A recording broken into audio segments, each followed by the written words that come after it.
Next వృద్ధికారక హార్మోన్లు లేదా phyto hormones.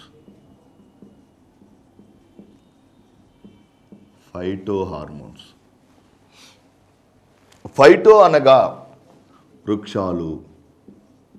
ఎక్కడైనా సరే ఏ పదం చివరిలోనైనా లేదా ఏ పదం ముందైనా ఫైటో అని వస్తే అది వృక్షాలకు సంబంధించి. కొన్ని ఉదాహరణలు చూద్దాం. క్రయోఫైట్స్. క్రయో అనగా అతి శీతలం. అతి శీతల ఉష్ణోగ్రత అధ్యయన శాస్త్రాన్ని క్రయాలజీ అని అంటారు. అంటే అత్యల్ప ఉష్ణోగ్రతల వద్ద పెరిగే వృక్షాలను క్రయోఫైట్స్ అని అంటారు. అత్యల్ప ఉష్ణోగ్రతల వద్ద పెరిగే వృక్షాలను క్రయోఫైట్స్. ఫర్ ఎగ్జాంపుల్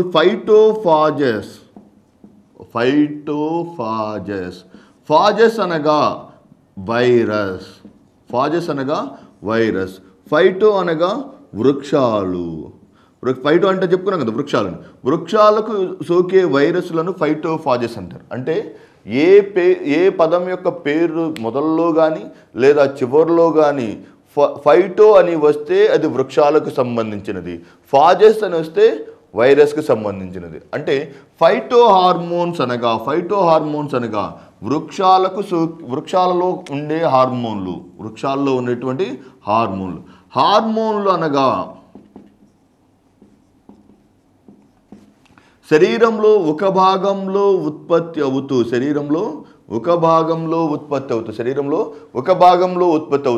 తమ యొక్క ప్రభావాన్ని వేరొక చోట చూపేటువంటి కారకాలు. ఫర్ ఎగ్జాంపుల్ మీరు చూస్తే మానవ శరీరంలోని హార్మోన్లు చూద్దాం. పిట్యూటరీ గ్రంథి మెదడు యొక్క క్రింది భాగంలో ఉంటుంది, కానీ తన ప్రభావాన్ని శరీర భాగం అంతా చూపుతుంది. థైమస్ గ్రంథి ఛాతీ భాగంలో ఉంటుంది, కానీ తన ప్రభావాన్ని శరీరం అంతా చూపుతుంది. శరీరంలో ఒక భాగంలో ఉత్పత్తి అవుతూ తమ ప్రభావాన్ని వేరొక చోట చూపే వాటిని హార్మోన్లు అంటారు. అదే వృక్షాలలో విడుదలైతే వాటిని ఫైటో హార్మోన్స్ అంటారు. ఒకవేళ అది కీటకాలలో విడుదలయ్యే హార్మోన్స్ను ఫెరమాన్స్ అని అంటారు. ఫెరమాన్స్.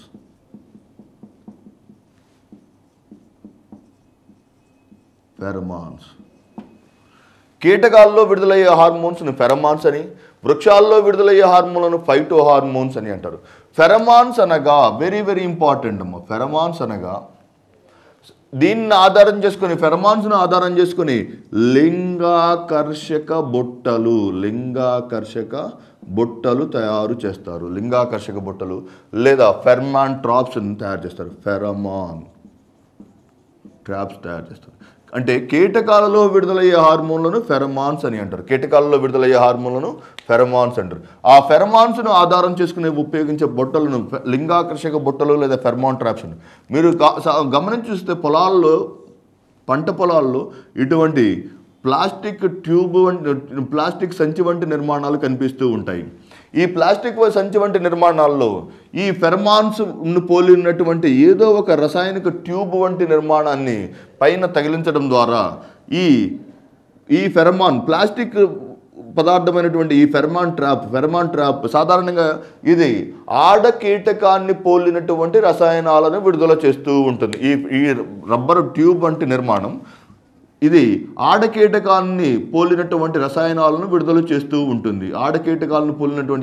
రసాయనాలను విడుదల చేస్తుంది. విడుదలైనటువంటి ఫెరమాన్స్ను ఏదో ఒక ఆడకీటకం మీ సమీపంలో ఉందని తెలుసుకున్నటువంటి అని భావించినటువంటి మగ కీటకాలన్నీ వచ్చి ఈ చుట్టుపక్కల మేటింగ్ డ్యాన్స్ లేదా డ్యాన్స్ చేస్తూ ఉంటాయి. కొంతకాలం తర్వాత వీటి యొక్క రెక్కలు ఊడిపోయే వరకు డ్యాన్స్ చేసి అన్ని క్రమ పద్ధతిలో బుట్టలోనే పడుతూ ఉంటాయి. పాయింట్ ఏంటంటే కీటకాలలో ఆపోజిట్ సెక్స్ను మగ కీటకాలను ఆకర్షించడానికి ఆడకీటకాలు విడుదల చేసే రసాయనాలను ఫెరమాన్స్ అంటారు. కీటకాలలో విడుదలయ్యే హార్మోన్స్ను ఫెరమాన్స్ అని అంటారు. ఈ ఫెరమాన్స్ సాధారణంగా లింగాకర్షక బుట్టల్లో తయారు చేస్తారు. ఓకే, వృక్షాలలో విడుదలయ్యే హార్మోన్లను ఫైటో హార్మోన్లని, వృక్షాల్లో విడుదలయ్యే హార్మోన్లను ఫైటో హార్మోన్స్ అని, కీటకాల్లో విడుదలయ్యే హార్మోన్లను ఫెరమాన్స్ అని. మొట్టమొదటి హార్మోన్ వృక్షాలలో కనిపించే మొట్టమొదటి హార్మోన్ లేదా మొట్టమొదటిసారిగా గుర్తించిన హార్మోన్ ఆక్సిన్. ఈ ఆక్సిన్ను మొట్టమొదటిసారిగా వెంటనే మహాశయుడు గుర్తించాడు. ఆక్సిన్లను మొట్టమొదటిసారిగా గుర్తించిన శాస్త్రవేత్త శాస్త్రవేత్త.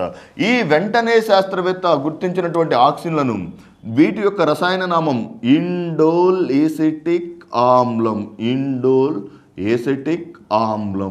Very very important. ఇది స్టాఫ్ సెలక్షన్ కమిషన్లో 3-4 సార్లు అడిగినటువంటి ఏకైక క్వశ్చన్.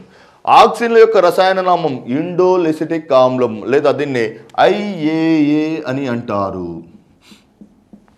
ఒకటే గుర్తుపెట్టుకోండి, వ్యాధుల గురించి అయినా సరే, విటమిన్ల గురించి అయినా సరే, హార్మోన్ల గురించి అయినా సరే జీవశాస్త్రంలో చాలా చాలా ప్రాథమికమైన క్వశ్చన్లు వస్తాయి.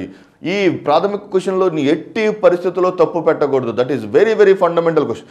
బేసిక్స్ క్వశ్చన్స్ నుంచి ఎట్టి పరిస్థితుల్లో తప్పు పెట్టకూడదు. చూడండి, ఆక్సిన్లు అనగా ఈ ప్రాథమికమైనటువంటి కాన్సెప్ట్స్లో మీకు ఇంకొక ముఖ్యమైన విషయం ఏంటంటే దానికి సంబంధించినటువంటి అనేక అనువర్తనాలతో పాటుగా అవి గుర్తున్నా లేకపోయినా, సెకండరీ ఇన్ఫర్మేషన్ గుర్తుండకపోయినా వాటికి సంబంధించినటువంటి ప్రతి ఒక్క దానికి ఒక్కొక్క స్ట్రైకింగ్ ఫీచర్ ఉంటుంది. ఆ ఫీచర్ మాత్రం very very important.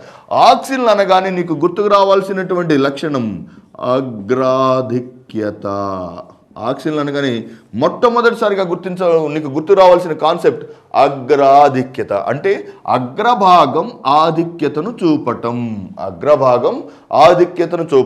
For example మీరు ఏదైనా ఒక వృక్షం తీసుకున్నారు అనుకోండి, ఫర్ ఎగ్జాంపుల్ దీనికి అగ్రాధిక్యతకు ఇంకొక ఉదాహరణ చెప్పుకోవచ్చు. నీ వయసు 24 సంవత్సరాలు, మీ అన్నయ్య వయసు 26 సంవత్సరాలు అనుకో. మీ అన్నయ్య వయసుని నీ జీవితంలో ఎప్పటికీ రీచ్ కాలేవు. అలాగే వృక్షం యొక్క అగ్రభాగం ఎప్పుడూ తన యొక్క డామినెన్స్ను చూపుతూ ముందుకు పెరుగుతూనే ఉంటుంది. అంటే అగ్రభాగం ఆధిక్యతను చూపే లక్షణాన్ని అగ్రాధిక్యత అని, అగ్రాధిక్యతను చూపే హార్మోన్ ఆక్సిన్ అని అంటారు. అగ్రభాగం ఆధిక్యతను చూపడాన్ని అగ్రాధిక్యత అని, ఈ అగ్రాధిక్యతను చూపే హార్మోన్ను ఆక్సిన్ అని అంటారు. అగ్రాధిక్యతను చూపే హార్మోన్ ఆక్సిన్. ఈ ఆక్సిన్ అగ్రాధిక్యత మరలా ఇంకొక ఉదాహరణ ద్వారా మనం సోదాహరణంగా ఉదాహరించుకోవచ్చు. ఫర్ ఎగ్జాంపుల్ మీరు చూస్తే భూమిపైన అత్యంత వేగంగా పెరిగే మొక్క వెదురు మొక్క లేదా bamboo. Very very important question. భూమిపైన అత్యంత వేగంగా పెరిగే మొక్క, ఫాస్టెస్ట్ గ్రోయింగ్ ప్లాంట్ బ్యాంబూ. కానీ క్యాబేజ్ మీరు చూసారనుకోండి, వెదురు మొక్క మరియు క్యాబేజీల మధ్య అనువర్తనాలు మీరు గమనించి చూస్తే క్యాబేజ్ అనేది పుష్పం యొక్క రూపాంతరమా, లేక కాండం యొక్క రూపాంతరమా, వేరు యొక్క రూపాంతరమా, ఆకుల యొక్క రూపాంతరమా? ఆకుల యొక్క రూపాంతరం. దానిలో పుష్పాలుండు. అన్ని ఆకులు ఒక దాంట్లో ఒకటి చుట్టబడటం ద్వారా ఏర్పడినటువంటి నిర్మాణం, దాన్ని క్యాబేజ్ అని. ఈ క్యాబేజ్లో అగ్రాధిక్యత కనిపించకపోవటం వల్ల అది భూమికి క్రింద భాగంలో అలాగే ఉంది.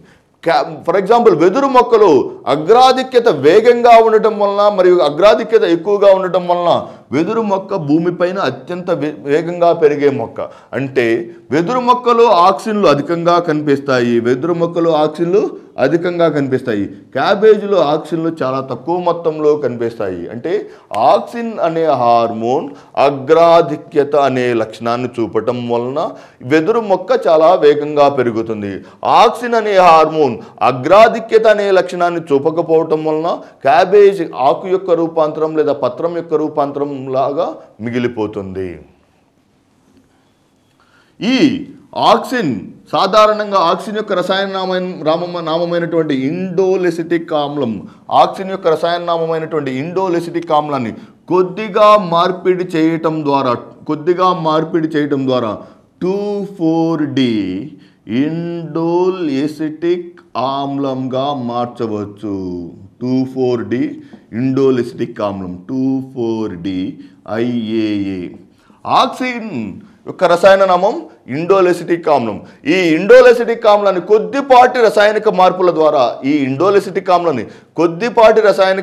ద్వారా మనం 2,4-D ఇండోలెసిటిక్ ఆమ్లంగా మార్చవచ్చు. 2,4-D ఇండోలెసిటిక్ ఆమ్లంగా మార్చవచ్చు.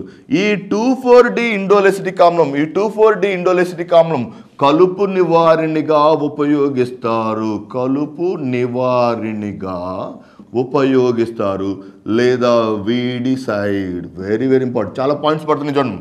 ఆక్సిన్లు అగ్రాధిక్యతను చూపించే హార్మోన్. ఆక్సిన్ అగ్రాధిక్యతను చూపించే హార్మోన్. దీని యొక్క రసాయన నామం ఇండోలెసిటిక్ ఆమ్లం. అది ఆక్సిన్ ఇండోలెసిటిక్ ఆమ్లం ఏమో వృక్షం పెరగడానికి దోహదం చేస్తుంది.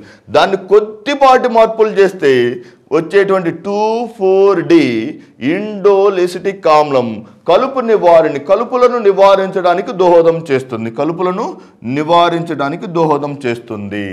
మరి ఈ ఆక్సిన్ యొక్క అగ్రాధిక్యత కాకుండా ఇది ఏం పనిచేస్తుంది? Very very important.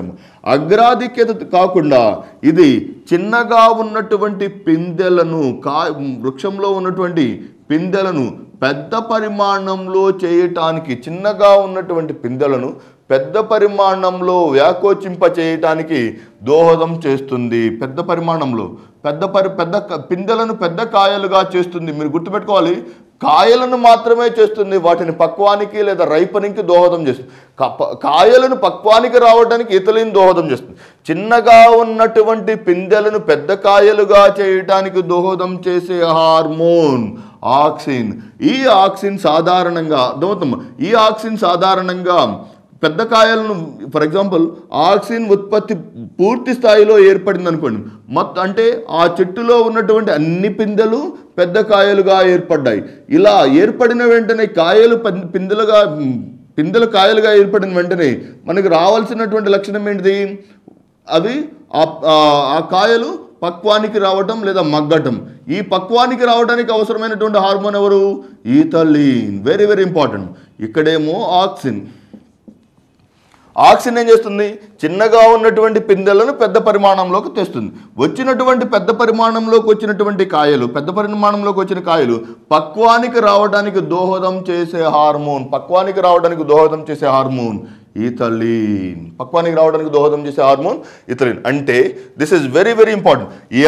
ఈథలిన్ యొక్క ఉత్పత్తి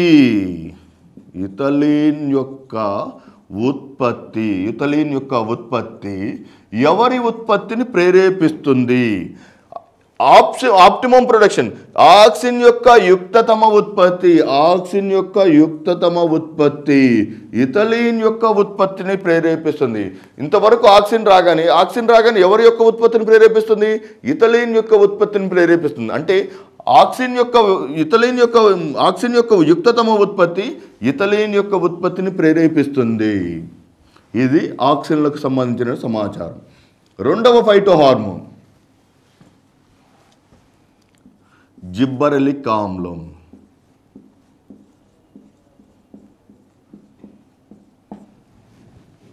జిబ్బరెలిక్ ఆమ్లం సాధారణంగా, దీనికి మనం ఆల్రెడీ చెప్పుకున్నాం, ప్రతి హార్మోన్కి ఒక స్ట్రైకింగ్ ఫీచర్ ఉంటుంది. Very very important. ఆక్సిన్ అనగానే మీకు అగ్రాధిక్యత గుర్తుకు రావాలి. జిబ్బరెలిన్ అనగానే మీకు ఇది ఒక కృత్రిమమైన హార్మోన్. జిబ్బరెలిన్ ఒక కృత్రిమమైన హార్మోన్. ఈ కృత్రిమమైన హార్మోన్ దేనికి దోహదం చేస్తుంది? What is the function of this particular phyto hormone? ఈ జిబ్బరెలిన్ అనే ఫైటో హార్మోన్ లేదా కృత్రిమమైన హార్మోన్ ఏం చేస్తుందయ్యా అంటే, ఈ కృత్రిమమైన హార్మోన్ వృక్షాలకు బాహ్యంగా విడుదలైన హార్మోన్. దీన్ని జపాన్ దేశంలో మొట్టమొదటిసారిగా గుర్తించడం జరిగింది. జపాన్ దేశంలో ఎలా గుర్తించారంటే, ఒక వరి పంటలో కొన్ని వరి వంగడాలు మాత్రం అపరిమితమైన పొడవును చూపడం గమనించారు. కొన్ని వరి చేలల్లో కొన్ని వరి వంగడాలు మాత్రమే అత్యంత పొడవును చూపడం గుర్తించి వీరు ఏం చేశారు? అలా పొడవును చూపడానికి అవసరమైనటువంటి, అలా పొడవు అవటానికి కారణమైన